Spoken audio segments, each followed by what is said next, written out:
Oke guys, assalamualaikum warahmatullahi wabarakatuh.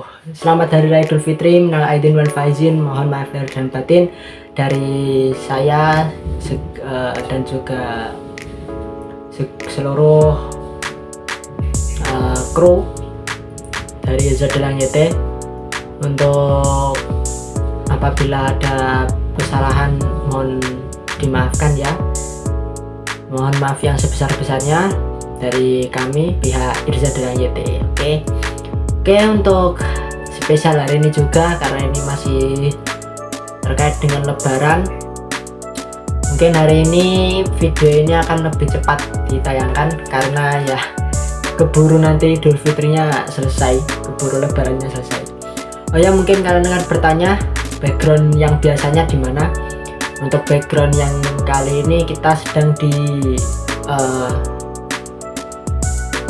rumah asal di Kediri, jadi aku sedang balik kampung. Dan untuk mungkin kali ini aku dapat ide tentang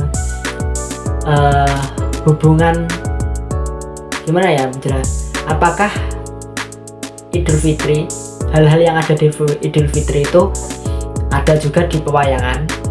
Jadi mungkin banyak yang bertanya apakah Idul Fitri itu juga digambarkan dalam pewayangan. Bagiku iya, tapi konsepnya berbeda. Mungkin salah satu hal yang sering kita temui di Idul Fitri adalah silaturahmi. Mungkin ya, berkunjung, silaturahmi, bertamu. Ya mungkin kalian sebagian tidak ada yang tahu, tapi seharusnya beberapa orang yang suka dengan pewayangan akan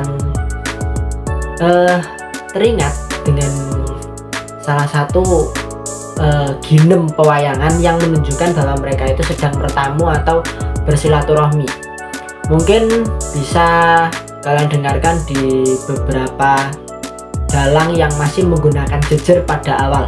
Jadi kebanyakan kata-kata tentang bertamu atau bersilaturahmi itu ada di adegan jejer 1. Jejer 1 itu setelah gunungan wayang itu yang di tengah itu pada awal pagelaran itu diangkat kemudian ditancapkan, kemudian ada raja bersama dengan dua putri abdi itu di sebelah kanan. Dan biasanya tidak hanya adegan keraton, pokoknya adegan jejer pertama biasanya lebih sering digunakan. Contoh yaitu jejer Ngastino, jejer Hastinapura dengan tamu Prabu Baladewa, kemudian jejer Ndorowati dengan tamu juga Prabu Baladewa, jejer Ngamarta dengan tamu Prabu Kresna dan Baladewa juga, kemudian jejer Karangkadempel.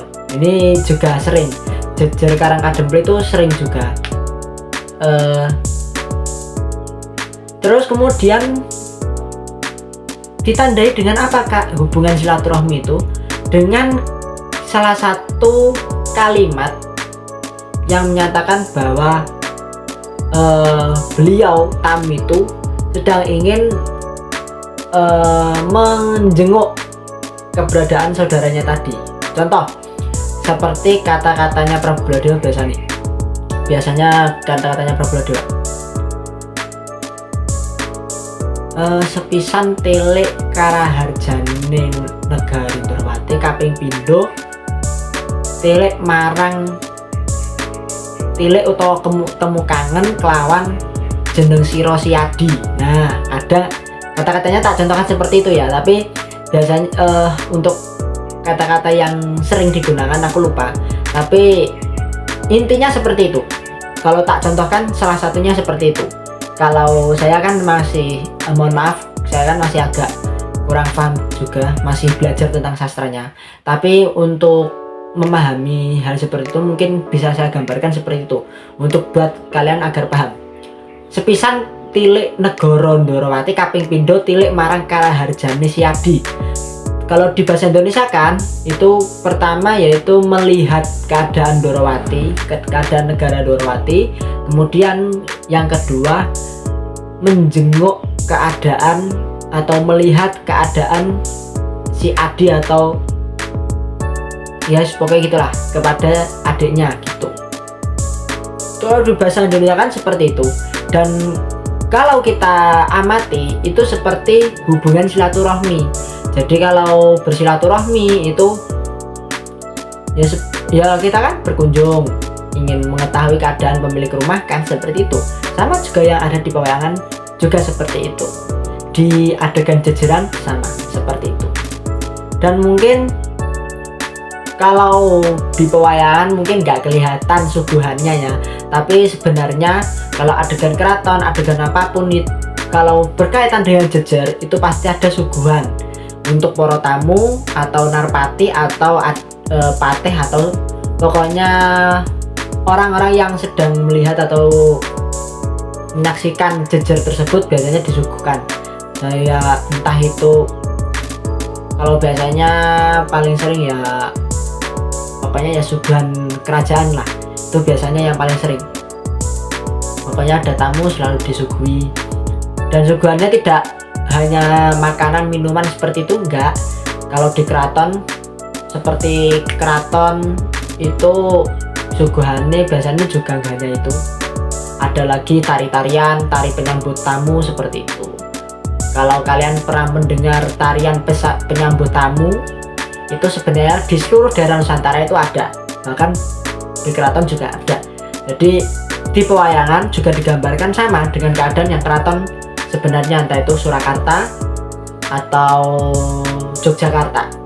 Itu sebenarnya pasti ada tarian penyambut tamu. Oke, jadi mungkin ini cuman sebentar aja karena untuk penjelasan silaturahmi kita simpelkan seperti itu aja, karena kalau kita perbesar lagi mungkin nyangkutnya banyak hal sekali. Tapi untuk tentang pewayangan dan hubungan silaturahmi Idul Fitri seperti itu, bagi saya cukup digambarkan seperti itu, karena aku percaya penonton pemirsa semuanya pasti sudah paham tentang silaturahmi, tentang berkunjung, tentang bertamu, tanpa harus saya perjelas lagi. Ya sepertilah cara kita menjalin persaudaraan, bukan? Oke, terima kasih karena kalian yang sudah stay menonton channelku. Terima kasih banyak, dan tunggu lagi konten selanjutnya, dan selalu like, comment, dan subscribe supaya aku terus semangat, karena terkadang hari ini masih sering sering malesan lah. Jadi aku mohon bantuannya biar aku semangat. Dan kemudian ini bentar lagi 500 subscriber kan, aku semangat sekali pokoknya. Semangatku baru, tapi semangatku baru sedikit lah. Aku ingin kalian menambah semangat lagi dengan subscribe lagi, like lagi, tembuskan sampai 500 sampai 1000 juga kalau bisa ditembusin.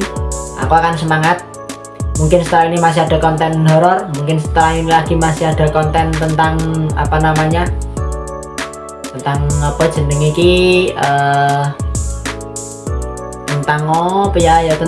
karma. Ini yang menarik, yaitu karma. Tentang karma dalam pewayangan itu akan ada di segmen selanjutnya setelah tentang sabetan. Mungkin ya seperti itulah dulu. Terima kasih. Arigatou gozaimasu. Thanks for watching. Salam rahayu kagem sedaya kemawon. Salam persaudaraan sejati.